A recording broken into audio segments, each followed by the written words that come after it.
Alright, so in the pump downs and the run test and timings and all that stuff, I'm going to be using the TES 8 vacuum pump from Appion and the MegaFlow kit from Appion. And we've done a review on the TES 8, so I'm not going to go over it in real fine detail, but I've never done a review on the MegaFlow kit. So we are going to go over that in detail. So as you can see, it's got kind of a nice semi-hard case, semi-soft case. It's not super rugged, but it's pretty well built, kind of Cordura or whatever. Open it up, and that's where all the goodies go. You can see that there's areas for storage for your VCRTs, both sizes, the 1/4 inch and the 5/16. And there's 2 iterations of this kit, the recovery kit and the vacuum kit. The recovery kit comes with the manifold with the gauges on it, like you see here, and the vacuum kit comes with the manifold with no gauges on it, like you see here. And personally, I don't use these. This is my go-to manifold for vacuum. Well, it's not my go-to manifold for vacuum. I have my own manifold I built. But if I was going to buy one of these two, it wouldn't be this one. It would be this one. Because these are Borden tube gauges.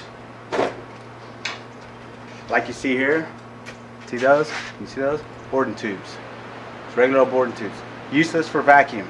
But they use them, you know, I guess so you can see the pressures when you're recovering a system. The second thing I want to say is these are diaphragm valves inside here.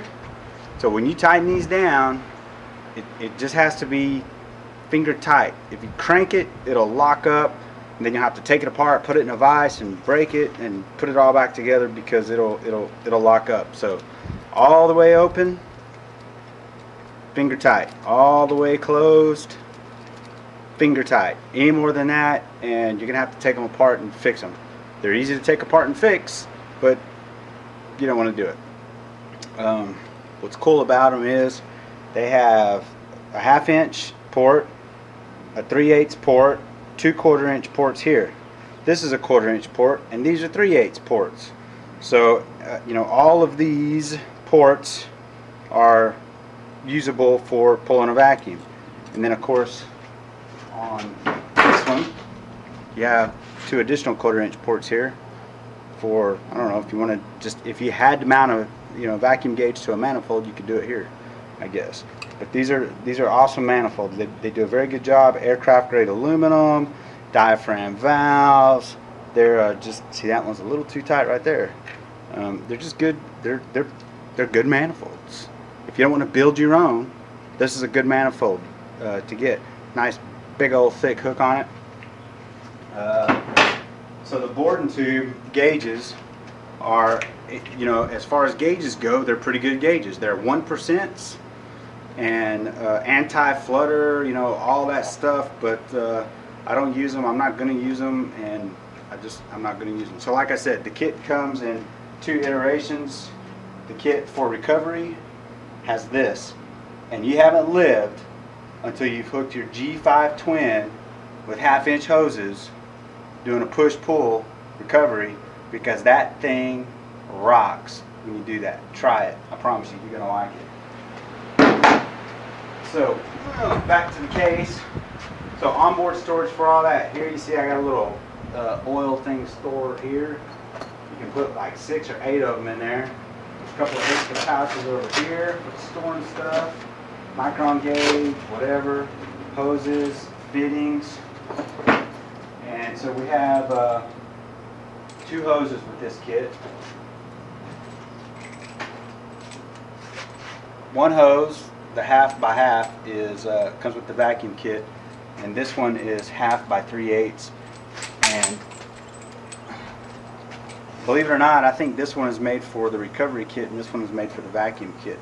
And I kind of point this out in the other, in the pump down video too. But you know, this is made to go on a 3/8 port on a vacuum pump. If your vacuum pump has a 3/8 port, my advice is and this will be the first time you hear it, and you'll hear it again, is on your vacuum pump, get rid of the 3/8 port. Don't use this hose, use this hose. Use the 1/2 inch hose and get rid of the 3/8 port. Then, onto the hoses. We've got several options here. So you see the red and blue ones. These are obviously recovery hoses. 3/8 diameter. You have a 1/4 inch connectors on one end, 3/8 connectors on the other. Both are straights. 3/8 hoses, 6 feet long. You have 1/2 inch hoses for system hookup. Again, 6 feet long. And what you have here is the same thing but different. You have 1/4 inch hookups that go to your system and 3/8 hookups that go to your manifold. And I special ordered 2 1/2 inch hoses that are 3 feet long with 1/4 inch connectors that are can you see that? 45s, not straights, they're 45s. And on the other end, instead of being 3/8, they're a full 1/2 inch. Big old things, man. So, you know, here's a quick illustration on the difference between 1/2 inch and 3/8. You see that? Right there. Pretty close. It doesn't look like much, but it's bigger. So I special ordered 1/2 inch hoses with 1/4 inch unit connectors and 1/2 inch fittings on the other end. I'll compare those to the 6 footers and see what the difference is, but I like full 1/2 inch. My manifold is 1/2 inch, my pump is 1/2 inch, so my hoses need to be 1/2 inch. And so that's why I ordered. But everything kind of fits in the case. And even if you have 2 manifolds, they fit in there. Your vacuum gauge fits in there. It's got its own little pocket even you can put it in. Maybe cut some foam out to protect it a little bit. Pretty cool kit. Pretty cool kit. And like I said, they have 2 iterations of it, but you can order whatever you want. I mean, you can custom order, special order, any hose, valve, length, you know, color, except for 1/2 inch. It's all black. But if you're doing 3/8 hoses, you can get all red, all blue, 1 red, 1 blue, doesn't matter. Pretty cool stuff. It also comes with a book, kind of a booklet that explains some of the, you know, pump down comparisons on the TES 8 with the MegaFlow kit versus some of the old, you know, standby types. So they have some 1,500 ton chillers and 250 ton chillers and things like that, where, you know, with the 20 CFM belt driven pump, it used to take, you know, 26 hours, and with the TES 8 and the MegaFlow with multiple hookups, it takes 4 hours, or it takes, you know, 26 hours instead of 4 weeks, or, you know, crazy stuff like that. Plus a pretty good product catalog, and you know, it's got a bunch of stuff in the little book up there. A lot of good information, testimonials from people all over the place, and just good stuff. So the one thing I didn't talk about on the whiteboard is, well, it's 2 things. One, when we do the pump down tests, you know, the old videos are going to go away, and so the time on those was you know, like 32 minutes and 36 minutes to 200 microns, and we'll do some tests at 200 microns as well. But really the main difference is between now and then is we're using bigger hoses. We're using bigger hoses, 1/2 inch hoses, 3/8 hoses versus 1/4 inch hoses. You know, and I said earlier that JB was, they have a lot of nice products for deep vacuum, and they do. But the last videos I kind of showcased the DV-29, which DV-40, which is the deep vacuum kit with the, you know, the brass valves and all the connectors and the stainless steel braided hose and all that stuff. You know, unless you're doing home refrigeration, I don't use it anymore because it's too small. It's 1/4 inch, and I don't use 1/4 inch anymore. Everything I have is 1/2 inch, or bigger. Right at the unit connection, I have the VCRT. My gauge goes right onto it from there, and then it's 1/2 inch all the way to my manifold, and then from the manifold down into the vacuum pump. That's just, I don't use 1/4 inch anymore, so I don't use it anymore. If you do appliances and small things like that, then it'll probably still be a very good product because everything's small, tight, compact, and completely vacuum proof. But other than that, don't use 1/4 inch ever. The other thing was, we were talking about triple evac and purging between pulling vacuums. So I've been to training, I've been to carrier training, I've been to all these trainings, and they always say, use a dry gas, dry nitrogen, CO2, something like that, in between vacuums. Pull it to 1,000, purge. Pull it to 1,000, purge, and then pull it down to 500 microns. And they always say, because the dry nitrogen absorbs moisture, and asking the question, how does it absorb the moisture and all that stuff, you never get a good answer. Well, it's dry, it must absorb moisture. And talking to people in the trade, you hear, it excites the molecules and stirs things up and helps them all get out, and there's just a lot of information out there that sounds logical, but come to find out really doesn't have any base in science. So here's what a purge gas does. It's the pump's job to boil or evaporate any moisture that is left in the system that's in a liquid form. So we lower the pressure over it, which lowers the boiling temperature, the boiling point, which causes it to boil off. It turns into a vapor inside the lines. The vapor molecules go towards the pump. They go into the pump inlet, they go through, they go out the outlet, and they get outside. That's how we do it.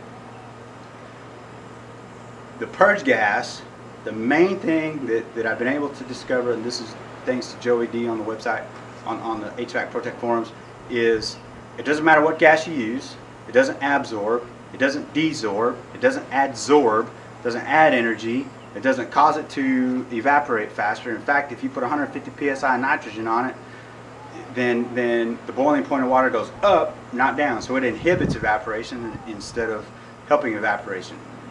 What it does is, way back in the system, in those cap tubes or in those distributor tubes or in, around the TXV, whatever it is, where those free molecules are living, for whatever reason, they're not making their way to the pump. They're just not getting there. And the purge gas, as you flow, for example, in the suction line and then out the liquid line,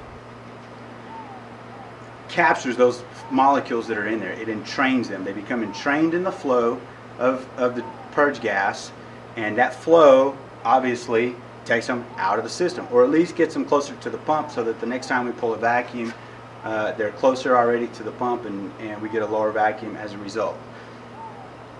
That's all it does. I mean, that's all it does. You're not going to dry a system out with dry nitrogen. You could, but it would take days and days and days, and you'd have to flow it constantly.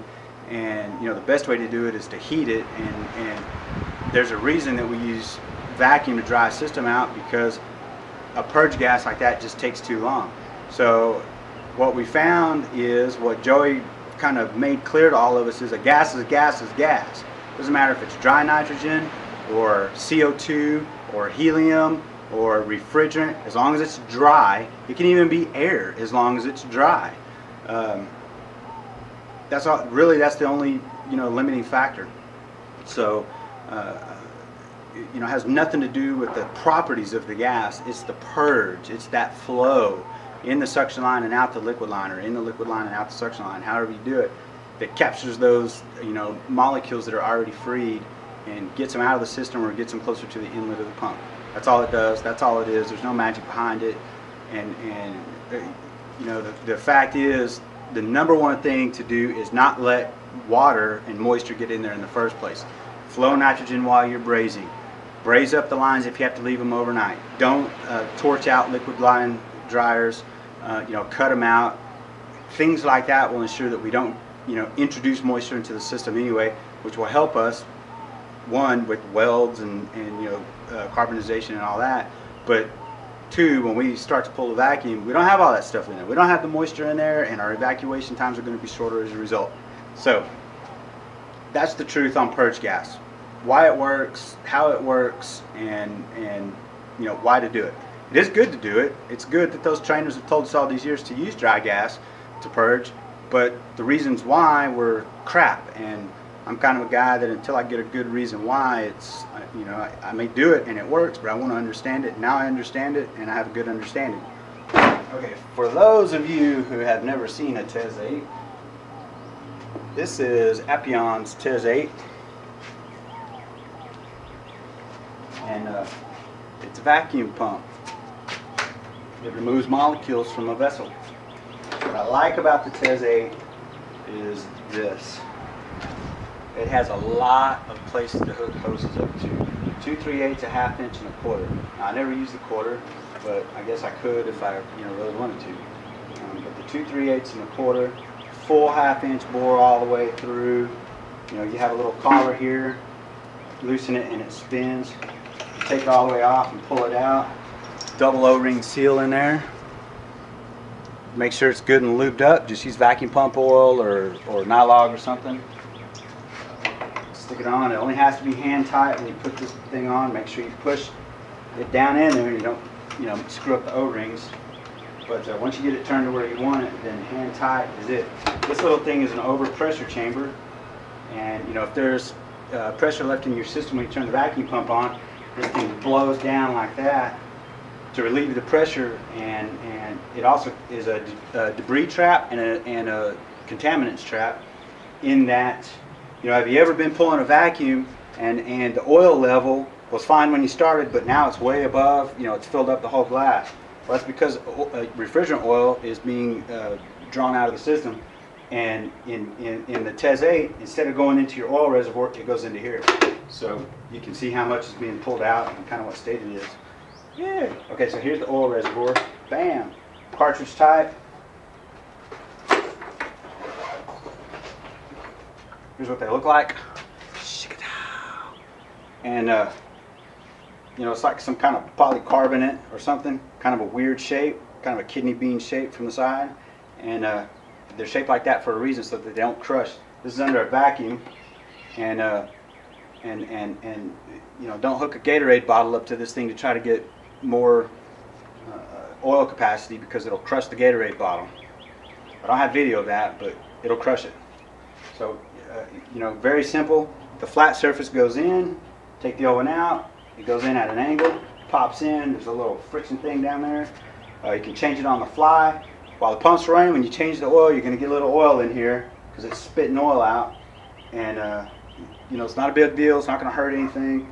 Take the oven out, put the new one in, wipe it down with a rag, close the door, get on with life. You don't have to shut it down. You don't have to break the vacuum, and everything is good. The on-off switch is right here in the back. Kind of a pain in the butt to reach sometimes and feel which one you're in. Like right then, I was in the wrong one. And if you ever look at the video or the literature of the TES 8, they have this big old fan in here. It's it's rated to move like 600 CFM or something. This thing moves some air. I mean, it moves some air. Same fan I think they use in the G5 twin. And that fan's so big, that if you set your recovery drum down in front of it and suck the air around it, it'll help keep it cool, so it'll fill faster. Exhaust port right here. Take this off. Garden hose attachment is what goes on here. Now, if you ever hook a garden hose up to one of these to exhaust the gases, do a drip leg, right? So you want to come up, over, and then do a drip leg, and then your garden hose goes up from here, because you don't want the moisture that's coming out with this to condense and run back down in there. You want it to run down to the drip leg where you can drain it and get rid of it. No ballast, no gas ballast. Here's the interesting thing on gas ballast. Here's where it comes from. Back in the day when the Germans were making vacuum pumps,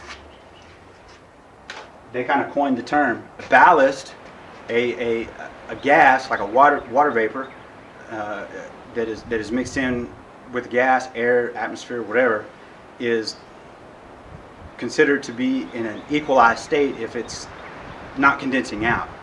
So they call that a ballast. It's a ballasted state. So if something is ballasted, it's stabilized, right? Ballasts on a boat, they stabilize the boat. That's what they're for. So a ballast is a volume of air or volume of whatever that's in a state of equilibrium. Well, what happens is, if it's a rotary vane pump, as that rotary vane sweeps past and picks up that air and it starts around and it starts to compress that, you're in danger of, on the discharge stroke, of becoming unballasted. So what the gas ballast does is it's a port that allows atmosphere into the discharge stroke. And so it allows a gas in there to keep it in a ballasted condition so that it doesn't condense out and get all in the oil or ruin the pump or whatever. And so we have the term gas ballast. It's a gas that's introduced, atmosphere, into the discharge stroke to keep the gas that's in the discharge chamber at a ballasted condition. That's all it is. Now, do you need one or don't you need one? If you have a 20 CFM pump that has a 3-gallon oil container and it's going to take you a day and a half to get down to 12,000 microns, then yeah, it's probably going to help you the gas ballast is going to help keep your oil clean and do everything that it's supposed to do. 3, 6, 8 CFM pumps, you don't need it. We have this much oil in there, okay? And in the TES 8, it's even less oil. We got what, 14 ounces, 30 ounces at the most, I think, on some of these pumps. So you don't need it. We pull the vacuum, we change the oil. You don't even need it. And it's not helping you anyway, except during the rough vacuum, because once you get down to 15,000, 12,000 microns, you need to turn the ballast off anyway to get to the rest of the way down, because with the gas ballast open, you're not going to get there. You're just not going to get there. So you don't need a gas ballast. You really don't. It's kind of something that was there and it's just kind of stuck. My JB Eliminator series, they don't have gas ballast. They work fine. Yeah, you got to loosen the hose and turn it on sometimes, and the TES 8 is that way because it's a soft start motor, so you have to open one of these ports, the 1/4 inch or the 3/8, turn it on, wait a second or two for it to get up to speed, and then close the port. Instead of having a gas ballast to do that, you just have to use one of the ports. Not a big deal. So you don't even need gas ballast.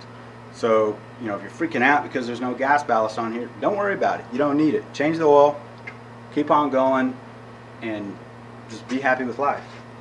Be happy that you don't have a gas ballast, because it's just one more place to leak. Really, it's just one more place to leak. It's another O-ring, it's another hole, it's another plug that you have to keep up with, and you don't need it. So just forget about it. All right, I got just a quick little demonstration here. This is a 50-foot roll of 3/8, and you can see I have this micron gauge is hooked up to the end farthest away from the pump, and this one is hooked up closest to the pump. Now we've pulled almost a 200 and something micron vacuum. There's my valve. There's the pump. So what I'm going to demonstrate is the bump. So we're at 255 and 270. So as I close this valve, this is the farthest away. It'll drop. This is the closest. It'll rise. And what this will demonstrate is the molecules inside this roll of copper seeking equilibrium. So watch.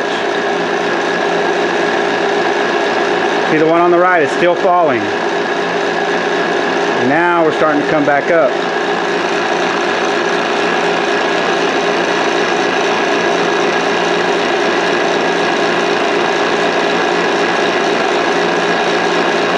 And if we let it sit here long enough, these two vacuum gauges will read virtually identical. You can see here, 92.3 degrees and 92.1 degrees, so they're virtually the exact same temperature.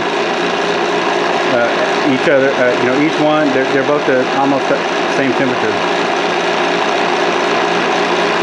So I'm gonna let this get back up pretty high, and we're gonna do it one more time.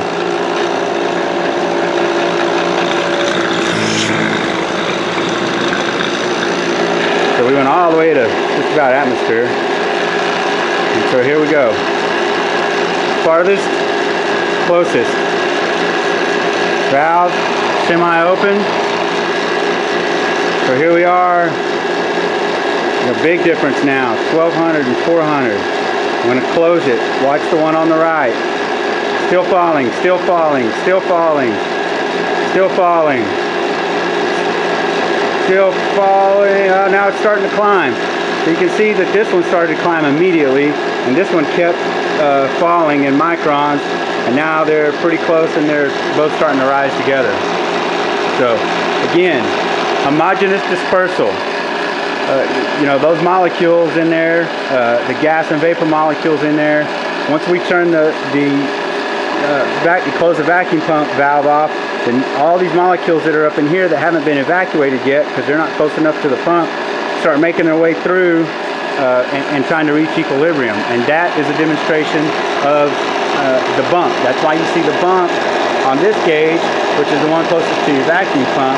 And like I said in one of the videos earlier, if you had two vacuum gauges, one farthest away and one closest, you would see one fall, the one farthest away, and the one closest rise until eventually they would all get up to, you know, whatever they're going to get to and stay there. So, there you go. I don't just say it, I prove it.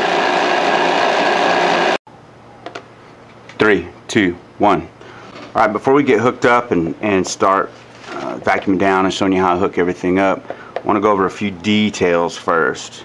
First of all, these are the Appion valve core removal tools. They call them VCTs, valve core tools. And this is the old style. And you can kind of see the difference in the knurl. You know, one's a rough knurl, one's a fine knurl. And the reason they have a new model out right now is, well, I'll just show you the difference and explain it that way. So here's the old style plunger, and here's the new style plunger.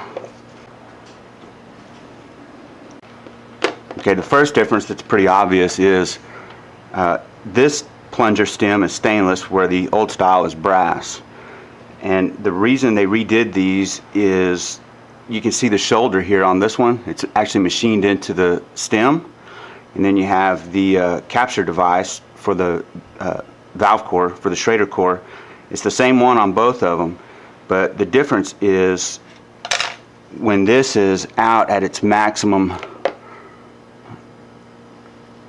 stop, the old style used the Schrader core capture device as the stop.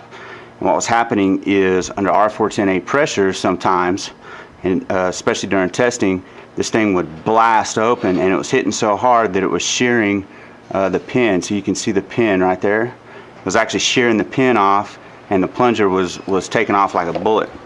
So to alleviate that, they machined a shoulder into the stem itself, which will of course never shear off. You'd have to have massive force to do that.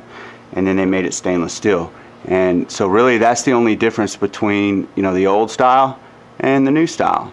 Stainless, brass, shoulder machined into the stem, no shoulder machined into the stem.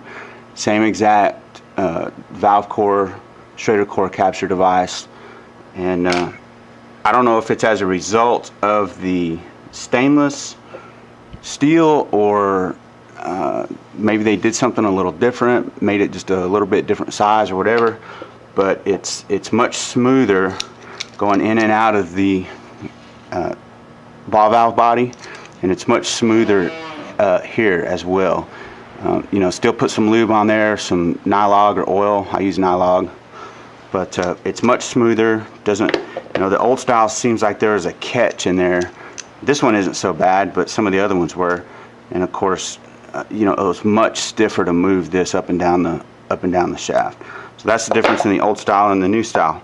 They also have a brand new offering, which is this one, which is the 5/16 valve core tool. And this end is 5/16 flare, and this end is 1/4 inch flare. So not only is it a valve core removal tool for 5/16 for our Mitsubishi, Fujitsu, LG mini splits, but it's also an adapter. So you have an adapter 5/16 to 1/4 inch and a valve core removal tool, and same quality as the original, rated to 20 microns, and of course it's kind of a rose color to differentiate the two. Now what I do when I hook these up is you're gonna have to find some way to come up with something to hook your micron gauge up, okay? And depending on what vacuum gauge you're using, kind of depends on how you do this. The the way I do it currently is, okay, so let me show you the difference between the micron gauges, the vacuum gauges. So here's my blue vac, and here's a JB DV-22N, and you can see the hookups are different. One is a female, one is a male flare. And because I use, well, let's do the JB first. So the JB, if you're going to hook your valve core up to your system, this would be the one, you know, that goes on my suction line. Let's say my hose would be here, and you can see that this just plugs right in, right? Just screws right in. Everybody's happy. What isn't there is a valve. And so what I do is I take another VCRT, screw on here like this. Okay, now I can isolate my vacuum gauge from the system when I purge, pressure, fill with refrigerant, whatever. I can isolate it. Then again, you can see that the JB just screws right on. But because I use the blue vac, and it has a fitting like this, as well as you know, the Supcos and a few others are like this. I use this, and this is the JB Delta Victor -291 vacuum fitting. DV in JB vernacular means deep vacuum. And so what it is it's just a female soft coupling, and pretty simple stuff, you know. Screws on here like so, and then my blue vac screws on here like so. So now I have everything I need to pull a good vacuum. Everything is vacuum fittings, which is very important. I have a valve to isolate it. Now, you know, the blue vac is rated for 500 psi of pressure, but I still want to isolate it. I don't know, it's just me, whatever. I don't want to get it contaminated, or I'm still a little freaky about putting pressure on my vacuum gauge. So I have a valve, the adapter, the gauge. Depending on what valve you use, depends on what route you're going to go. So this is the JB Delta Victor -291 fitting. They're on the website. Probably order them from your parts house. Whatever you need to do. But that's how I hook it up. And then of course with this I can swivel it just about however I want to so that I don't get oil, you know, trapped down in my gauge when I'm pulling a vacuum. So that's the first thing. Second thing is, and we talked about it in the episode 1, is I carry in my vacuum kit, this is vacuum pump oil, and I just have it in a little dropper, you know, thing that was my contact lens solution. You can, you know, get whatever you need to carry a small amount so that you always have it. And this is actually Nylog. This is Nylog Blue, and it's made by Refrigeration Technologies. A guy named John Pastorello makes this. Real smart guy, super chemist type guy who also did HVAC in the field for years and years. So he knows what we need, and he has the brain capacity to build it. And what it is, it's a gasket, thread sealant, and assembly lube. And one of the good things about Nylog, whether you go red or blue, is you know, this stuff is totally miscible with the refrigerant, totally miscible with the oil. So any of this that gets in the system isn't going to cause bad things to happen. The blue on the website is kind of the more universal than the red, but according to John and one of the recent posts, it's cool to use either red or blue. It's not a big deal. So, but anyway, I use the blue. I like the blue. It comes out easier, and I haven't seen any difference in vacuum. So if you're doing flares like on mini split systems, or you know, like the job we have going at M Station, that's a VRF job, and there's literally hundreds, maybe thousands of flares there. It's paramount that you use this stuff on the face of the flares and on the back of the flare, where the nut contacts the copper to make a good seal. And just extremely good stuff. You don't see it, people don't talk about it, but it's just good for, you know, put a little bit on a Schrader core before you put a new core back in a system that's been leaking. Put it on your caps and your O-rings to keep those nice and tight. You know, that way you don't have to crank them down and destroy the O-ring seal, or crank them down if they're a flare type cap and crush the flare. Very good stuff. So now you've seen how we hook up, you know, kind of the details, and I'm going to hook up a tank and go from there.